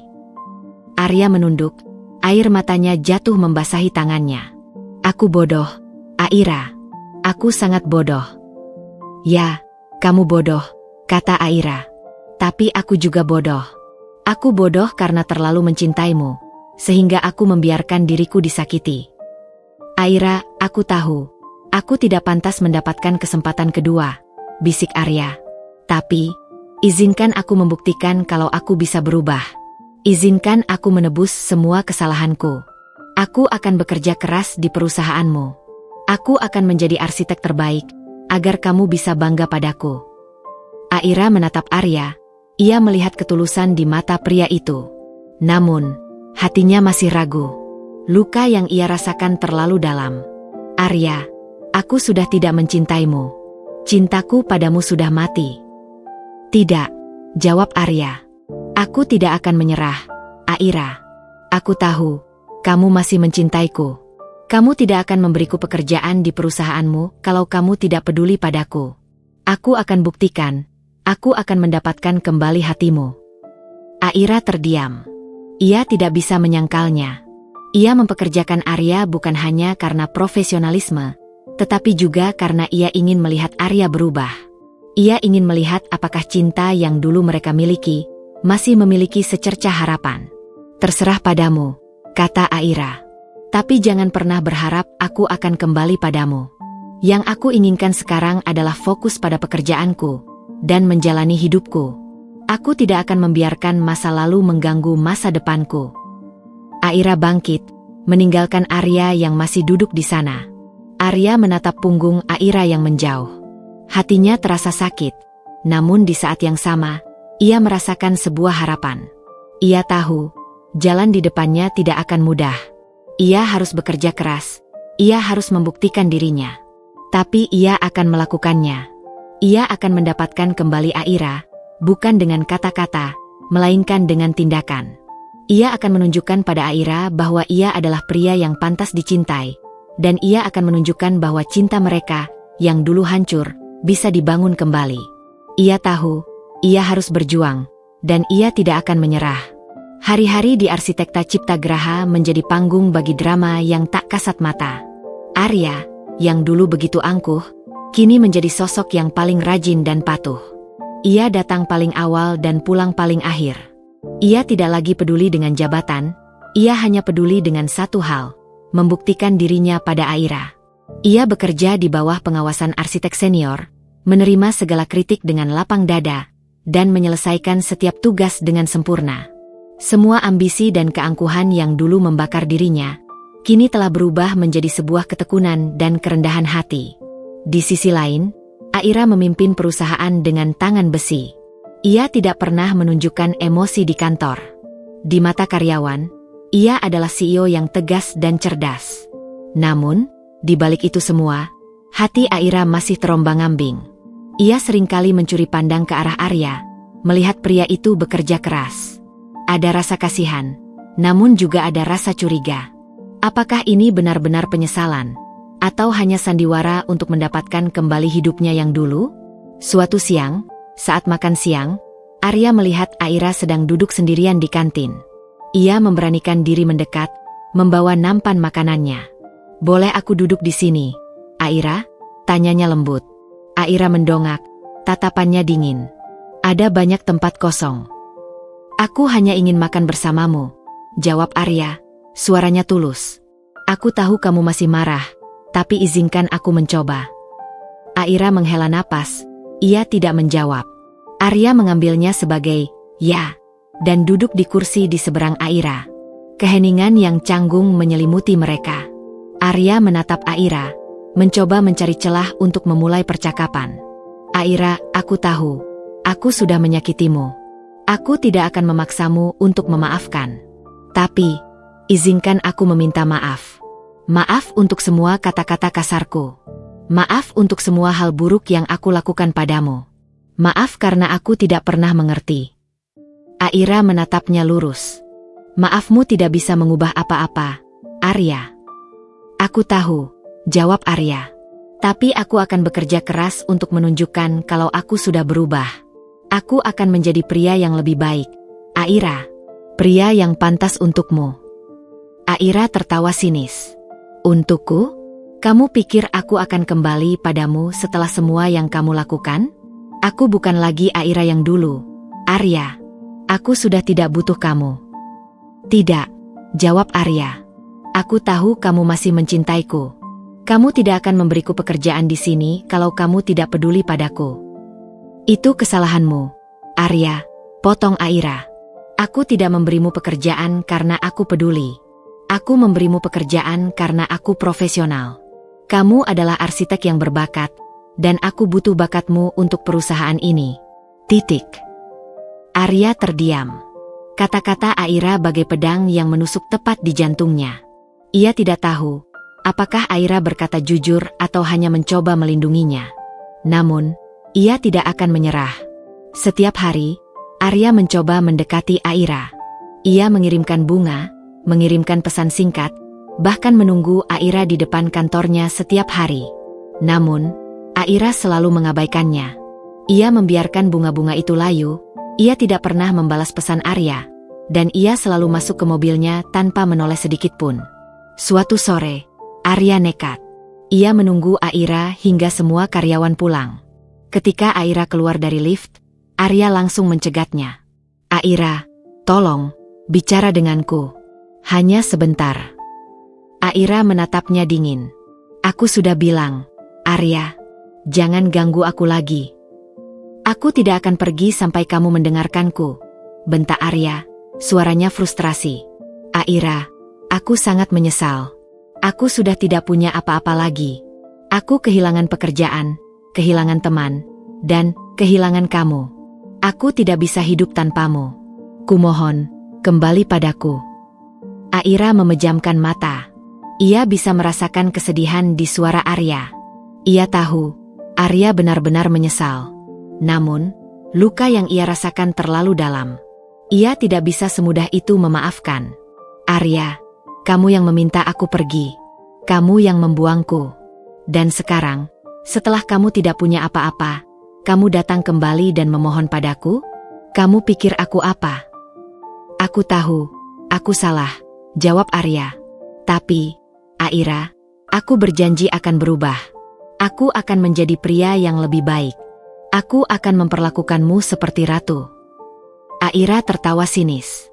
Ratu? Kamu pikir aku butuh tahta darimu? Aku sudah punya tahta sendiri, Arya.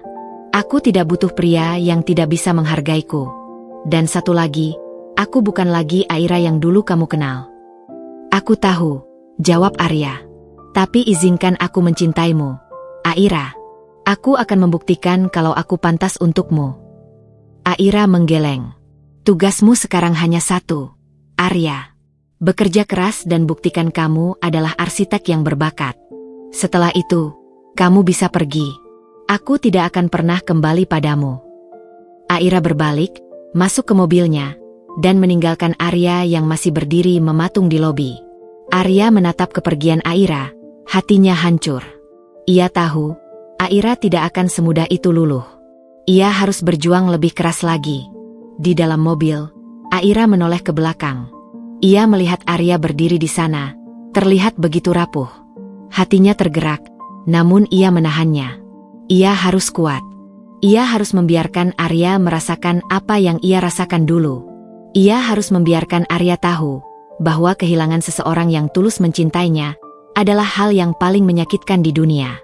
Ia tahu, ini adalah sebuah permainan. Sebuah permainan yang akan menguji ketulusan Arya. Dan ia akan menjadi pemain yang paling kejam. Ia tidak akan pernah membiarkan Arya kembali ke dalam hidupnya dengan mudah. Ia akan membuat Arya berjuang.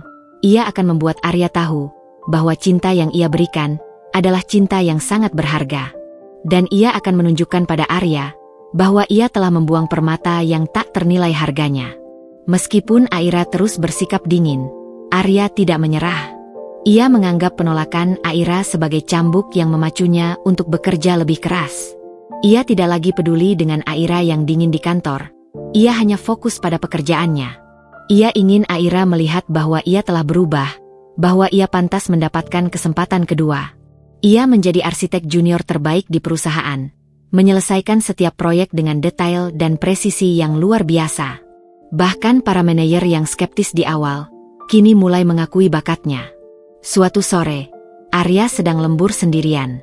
Ia tengah asyik mengerjakan sebuah proyek besar yang ditugaskan Aira langsung padanya. Ia merasa bangga. Ini adalah kesempatan yang ia tunggu-tunggu.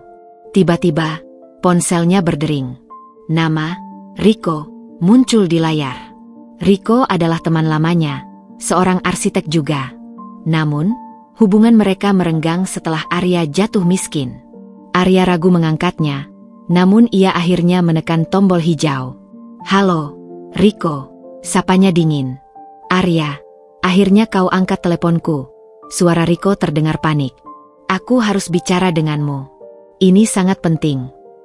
"Ada apa?" "Aku sibuk," jawab Arya. "Ini soal kau dan Aira," bisik Rico. Aku tahu dalang dibalik semua kehancuranmu." Jantung Arya berdebar kencang. Ia menghela napas. "Apa maksudmu, Rico? Jangan main-main." "Aku tidak main-main, Arya. Aku adalah salah satu orang yang dibayar oleh seseorang untuk menghancurkanmu," kata Rico, suaranya penuh penyesalan. "Aku yang memprovokasimu agar membenci lukisan-lukisan Aira. Aku yang memberimu uang untuk berjudi dan berfoya-foya. Semua itu adalah bagian dari sebuah rencana besar." Arya membeku. Ponselnya nyaris terjatuh dari tangannya. "Siapa? Siapa yang melakukan ini?" Dia seorang pengusaha properti bernama Tuan Aditama," jawab Rico. "Dia adalah pesaing beratmu. Dia sangat iri dengan bakatmu. Dia tahu, suatu hari nanti, kamu akan menjadi arsitek paling sukses di negara ini. Jadi, dia menjebakmu.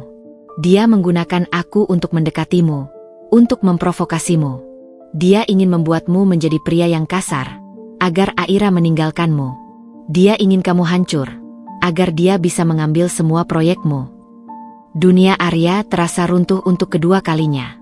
Ia tidak menyangka bahwa penderitaan yang ia alami bukanlah kebetulan. Ia tidak menyangka bahwa orang yang ia anggap teman adalah orang yang menjebaknya. Dan yang paling mengejutkan, Aira dan ayahnya sudah mengetahui hal ini. Arya segera menutup telepon.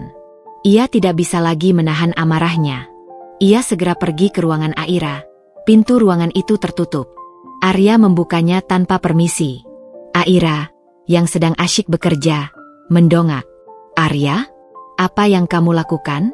Sudah jam berapa ini?" tanya Aira, suaranya tajam.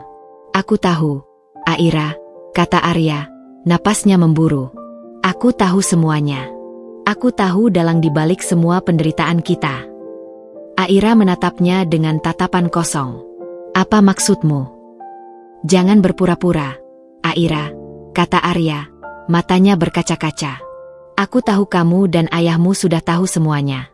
Aku tahu kamu memberiku pekerjaan di sini bukan karena profesionalisme, tapi karena kamu ingin mengawasiku. Kamu ingin mencari tahu siapa dalang dibalik semua ini, kan?" Aira terdiam. Ia menatap Arya, lalu menghela napas. "Duduklah, Arya." Arya duduk di kursi di depan Aira. "Apa kamu benar-benar tahu? Kenapa kamu tidak bilang padaku?" "Aku tidak bisa, Arya," jawab Aira, suaranya melembut. "Aku tidak bisa memberitahumu, karena aku ingin kamu yang menemukan kebenarannya sendiri. Aku ingin kamu tahu bahwa kamu tidak bodoh.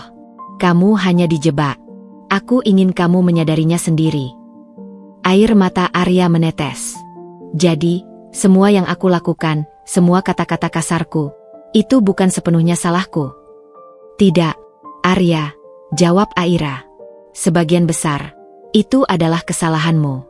Tapi ada orang lain yang memperkeruh keadaan. Orang yang membuatmu menjadi monster. Dan aku tahu, aku harus membiarkanmu pergi, agar kamu bisa menemukan dirimu yang sesungguhnya. Aku tahu, kalau aku tetap bersamamu, kamu tidak akan pernah berubah. Kamu hanya akan terus menyalahkanku. Arya menatap Aira, wajahnya penuh penyesalan. Jadi, ini adalah sebuah rencana. Ya, jawab Aira. Sebuah rencana untuk menghukum orang yang telah merusak hidupku. Dan juga, sebuah rencana untuk membantumu bangkit kembali. Arya merasa sangat bodoh. Ia menunduk, tidak berani menatap Aira.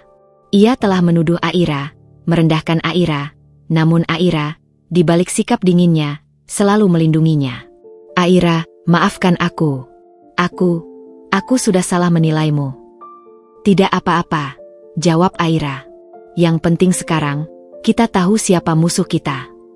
Aira mengeluarkan sebuah folder dari laci mejanya. Ini, Arya. Ini adalah semua bukti yang kami miliki tentang Tuan Aditama. Aku ingin kamu membantuku. Aku ingin kamu menggunakan bakatmu untuk menjatuhkan dia. Arya mengambil folder itu. Tangannya gemetar. Ia membuka folder itu dan melihat semua bukti-bukti kejahatan Tuan Aditama.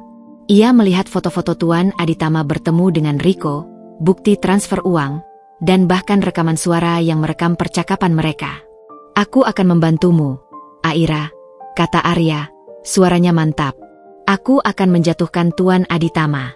Aku akan membalas dendam untuk semua yang telah dia lakukan padaku, dan pada kita. Aira tersenyum. Senyum yang penuh arti. Bagus. Aku percaya padamu, Arya. Arya menatap Aira. Ia melihat secercah harapan di mata Aira. Ia tahu, Aira belum sepenuhnya memaafkannya. Namun, ia telah diberi kesempatan. Kesempatan untuk membuktikan dirinya. Kesempatan untuk mendapatkan kembali hati Aira.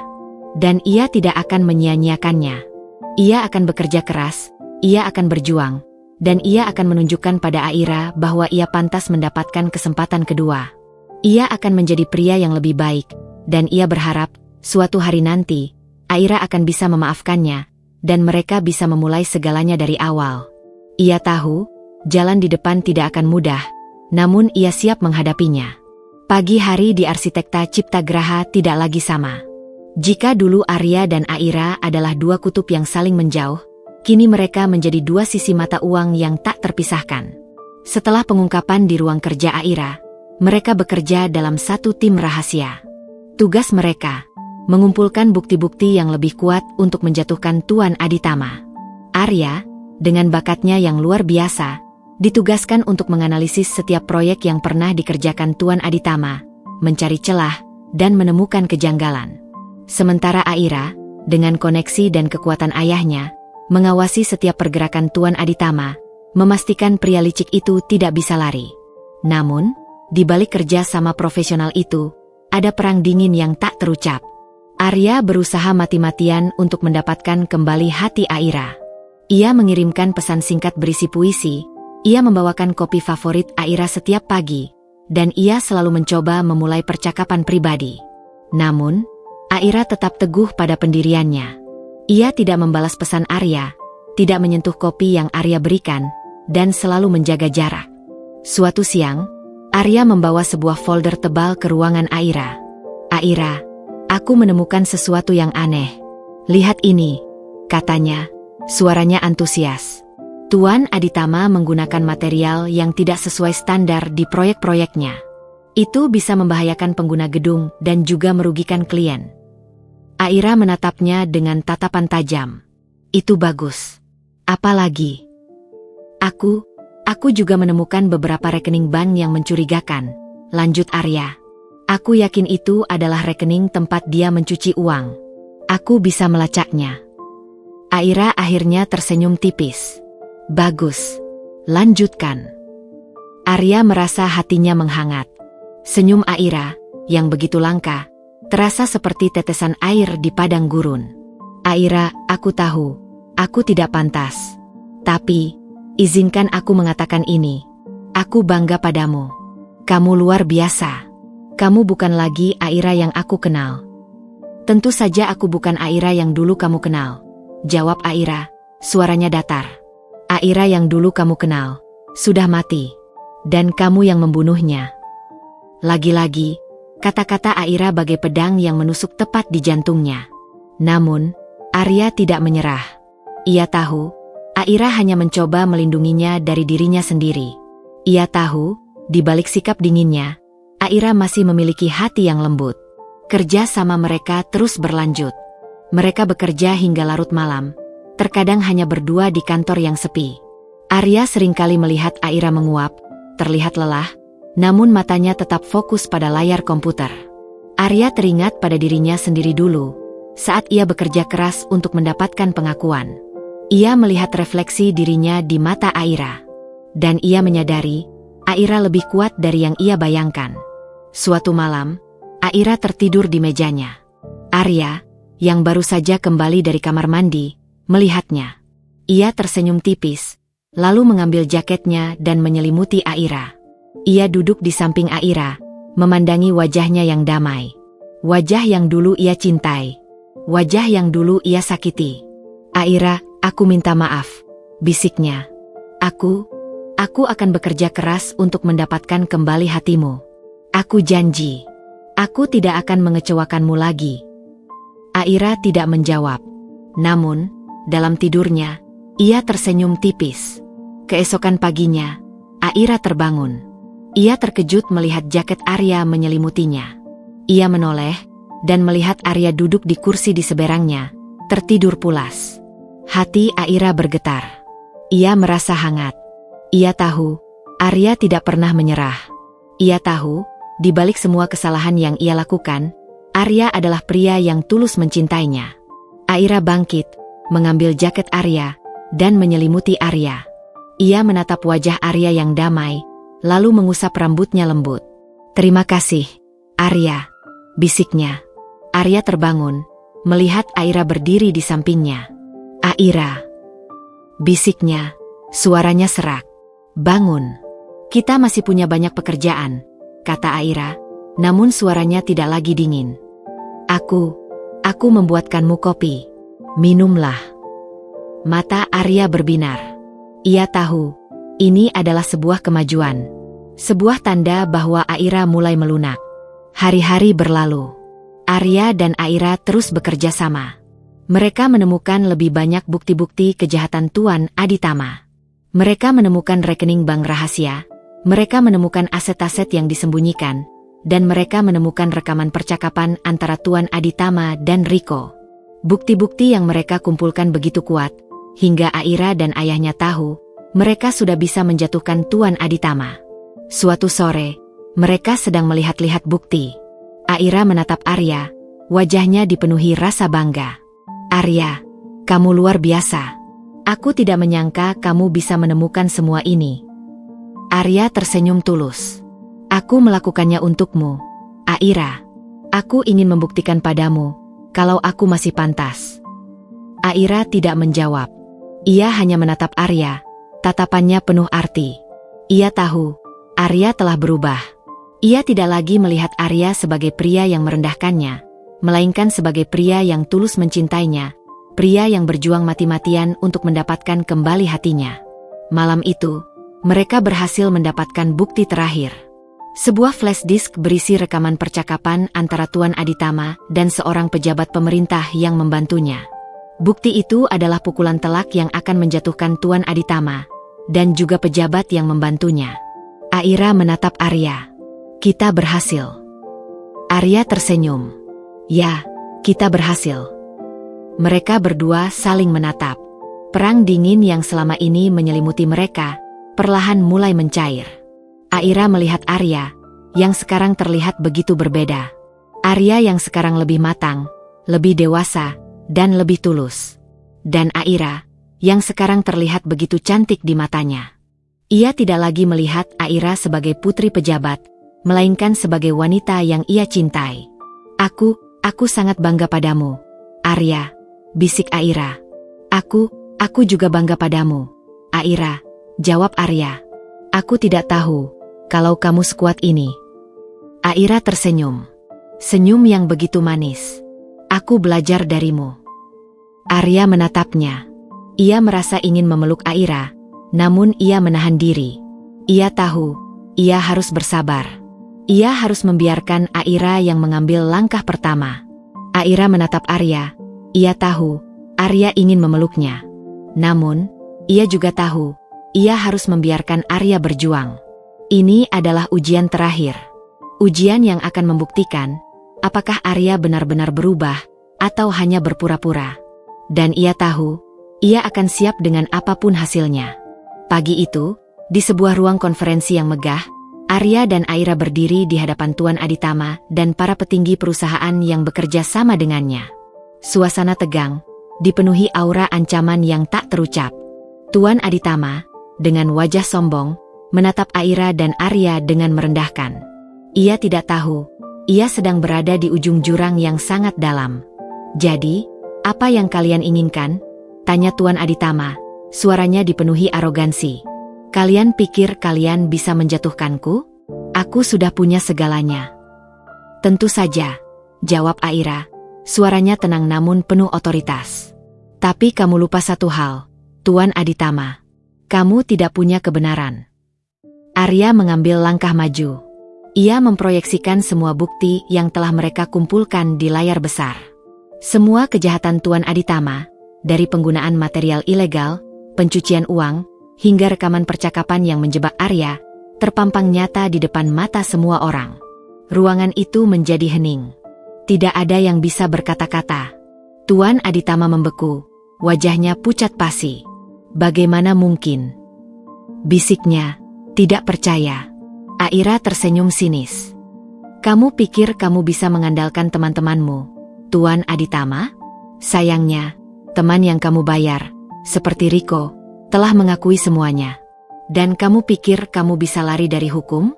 Ayahku, Bapak Haryo, telah memastikan bahwa kamu akan mendapatkan hukuman yang setimpal." Tuan Aditama menatap Aira, matanya dipenuhi amarah. Kau Putri Haryo." "Ya," jawab Aira. "Dan kamu telah membuat kesalahan terbesar dalam hidupmu dengan mengusikku dan suamiku." Mendengar kata, "suamiku," Arya menoleh ke arah Aira, wajahnya penuh kebingungan, namun juga dipenuhi secercah harapan. Polisi yang telah disiapkan datang dan menangkap Tuan Aditama dan para pengkhianat lainnya. Tuan Aditama menatap Arya dengan tatapan penuh kebencian. "Aku akan kembali, Arya. Aku tidak akan membiarkanmu menang." "Aku sudah menang, Tuan Aditama," jawab Arya, suaranya mantap. "Karena aku sudah mendapatkan kembali apa yang paling berharga di hidupku. Dan kamu telah kehilangan segalanya."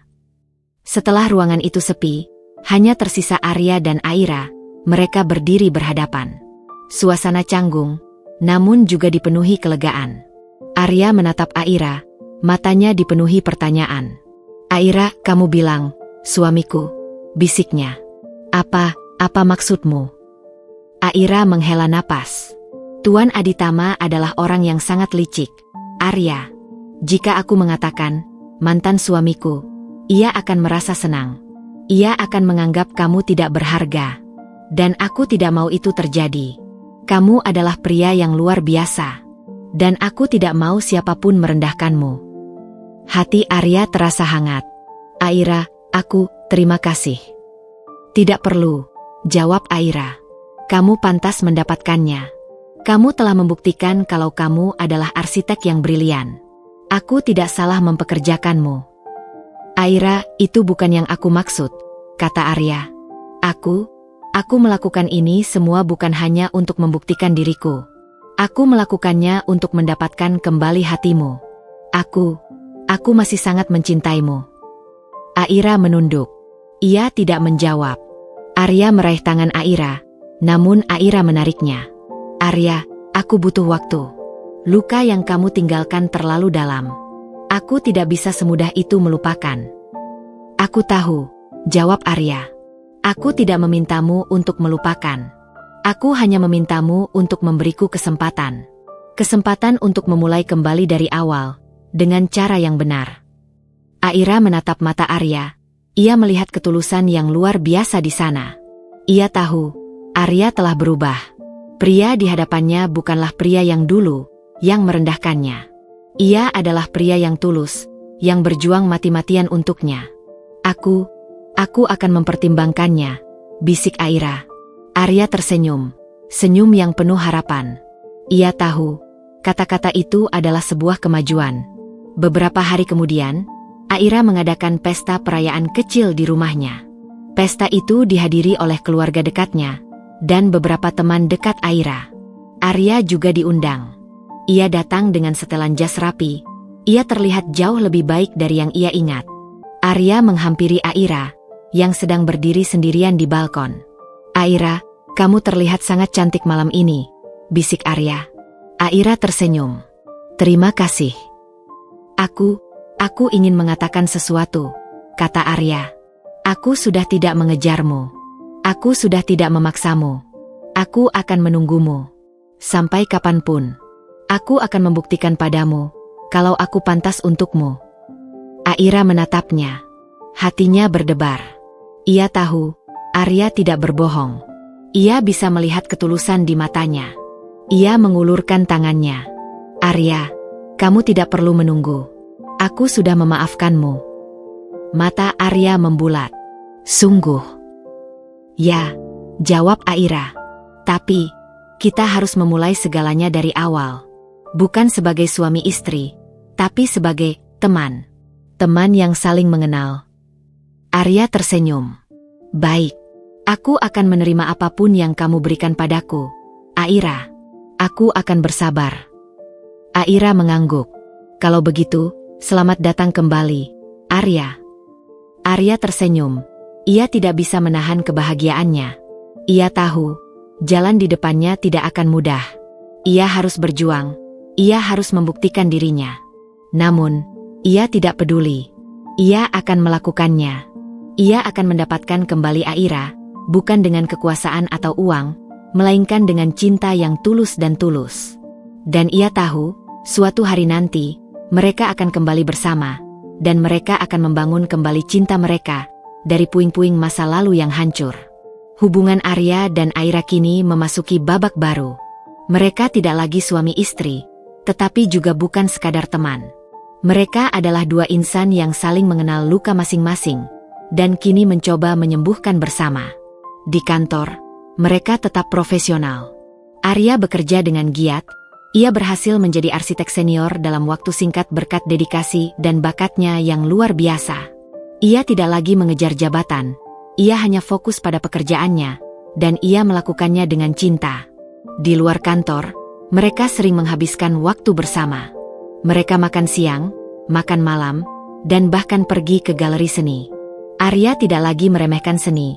Ia kini belajar untuk mencintai dunia yang dulu ia benci.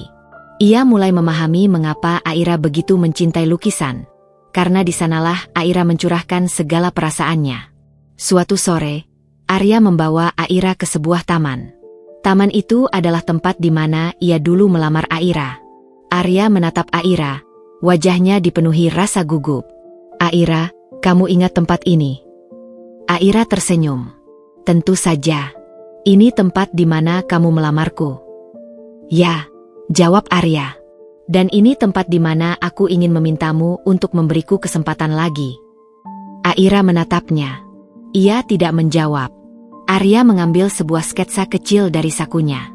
Sketsa itu adalah potret wajah Aira yang ia gambar. Di baliknya, ada tulisan tangan Arya. Untuk Aira, cinta sejatiku. Hati Aira bergetar. Ia mengambil sketsa itu, dan air matanya menetes. Ia melihat ketulusan di mata Arya. Pria di hadapannya bukanlah pria yang dulu. Ia adalah pria yang jauh lebih baik, yang telah berubah karena cinta. Arya, kamu tidak perlu melakukan semua ini, bisiknya. Aku tahu, jawab Arya. Tapi aku ingin kamu tahu, Aira. Aku sudah berubah. Aku bukan lagi pria yang merendahkanmu, yang menyakitimu. Aku adalah pria yang akan melindungimu, mencintaimu, dan menghargaimu. Aku ingin kita memulai segalanya dari awal. Aku ingin kita menikah lagi. Aira menatap Arya, matanya dipenuhi air mata bahagia. Arya, kamu serius? Sangat serius, jawab Arya. Aku tahu, aku sudah membuat kesalahan besar. Tapi aku berjanji, aku akan menjadi suami yang lebih baik. Aku akan menjadi pria yang pantas untukmu. Aira tidak bisa lagi menahan perasaannya. Ia memeluk Arya erat, air matanya membasahi kemeja Arya. Ya, Arya, aku mau. Arya tersenyum. Ia merasa sangat bahagia. Ia membalas pelukan Aira, membiarkan Aira menangis di pelukannya.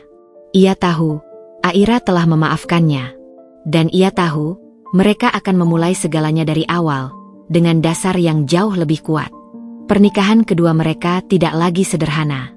Kali ini, Aira tidak menyembunyikan identitasnya. Ia dan Arya menikah di sebuah hotel mewah, disaksikan oleh keluarga dan orang-orang terdekat, termasuk Bapak Haryo yang tersenyum bangga. Media massa memberitakan pernikahan mereka, menyebut Aira sebagai putri pejabat yang menemukan kembali cinta sejatinya. Arya dan Aira memulai hidup baru. Mereka pindah ke sebuah rumah besar yang Arya rancang sendiri. Rumah itu didesain dengan konsep modern, namun di salah satu sudutnya, ada sebuah studio lukis yang besar dan terang, yang Arya bangun khusus untuk Aira. Aku tahu, kamu butuh tempat untuk melukis, Aira, kata Arya, suaranya tulus. Ini adalah hadiah dariku. Aira tersenyum, air matanya menetes. Ia memeluk Arya erat. Terima kasih, Arya. Aku sangat mencintaimu. Arya membalas pelukan Aira. Aku juga sangat mencintaimu, Aira. Kisah mereka berakhir dengan bahagia. Arya menjadi arsitek sukses, dan Aira terus menjadi CEO perusahaan yang sukses, sambil tetap melukis. Mereka tidak pernah lagi mengungkit masa lalu. Mereka hanya fokus pada masa depan, pada kebahagiaan yang telah mereka bangun bersama. Mereka membuktikan bahwa cinta sejati dapat mengalahkan rintangan terberat sekalipun, dan bahwa memaafkan adalah langkah pertama menuju kebahagiaan yang sejati. Mereka hidup bahagia selamanya, membuktikan bahwa cinta mereka, yang dulu hancur, bisa dibangun kembali. Dan mereka akan terus mencintai satu sama lain, selamanya.